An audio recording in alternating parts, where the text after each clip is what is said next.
Resonansi Jiwa.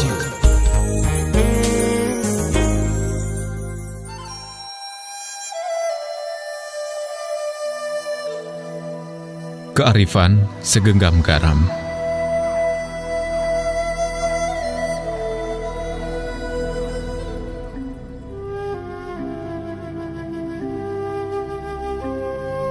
Dahulu kala, hiduplah seorang lelaki tua yang terkenal saleh dan bijak.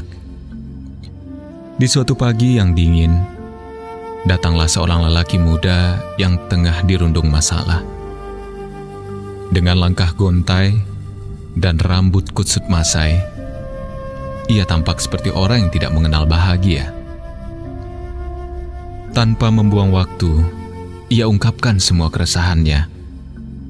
Impiannya yang gagal, karir, cinta, dan hidupnya yang tidak pernah berakhir bahagia. Bapak tua yang bijak itu hanya mendengarkannya dengan teliti dan seksama.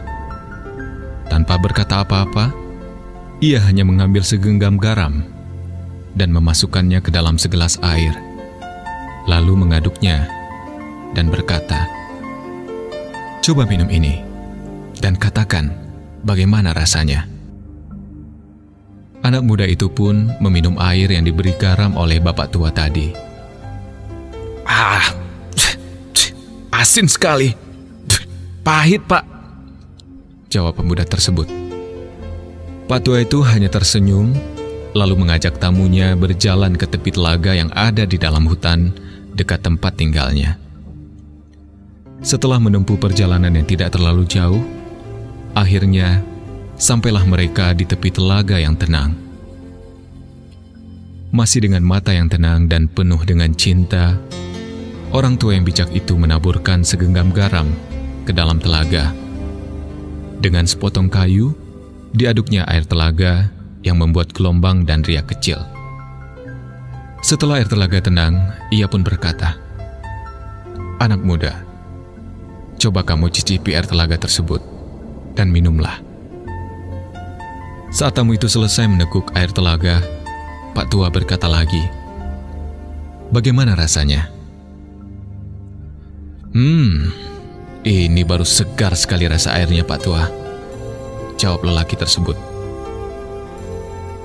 "Dan apakah kamu masih merasakan garam di dalam air tersebut?" tanya Pak tua. Sepertinya tidak. Sedikit pun tidak ada rasa asin," jawab si anak muda. Mendengar hal itu, dengan bijak, Pak tua itu menepuk-nepuk punggung si anak muda.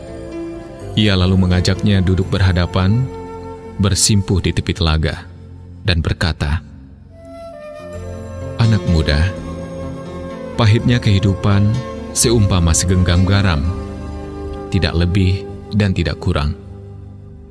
Jumlah dan rasa pahit itu adalah sama, dan memang akan tetap sama.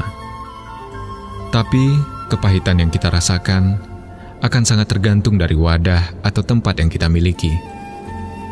Kepahitan itu selalu berasal dari bagaimana kita meletakkan segalanya, dan itu tergantung pada hati kita.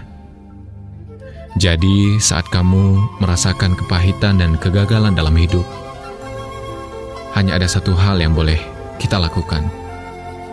Lapangkanlah dada untuk menerima semuanya. Luaskan hati untuk menampung semua kepahitan tersebut. Luaskan wadah pergaulan supaya kita mempunyai pandangan hidup yang luas. Maka, kita akan banyak belajar dari keleluasaan tersebut. Hati adalah wadah itu. Perasaan adalah tempat itu. Kalbu adalah tempat menampung segalanya. Jadi, jangan jadikan hati seperti gelas. Buatlah laksana telaga yang mampu meredam semua kepahitan itu dan mengubahnya menjadi kesegaran dan kebahagiaan." Keduanya lalu beranjak pulang. Mereka sama-sama belajar dari hati. Dan Pak tua, si orang bijak tersebut, kembali menyimpan segenggam garam untuk anak muda yang lain, yang sering datang padanya membawa keresahan jiwa.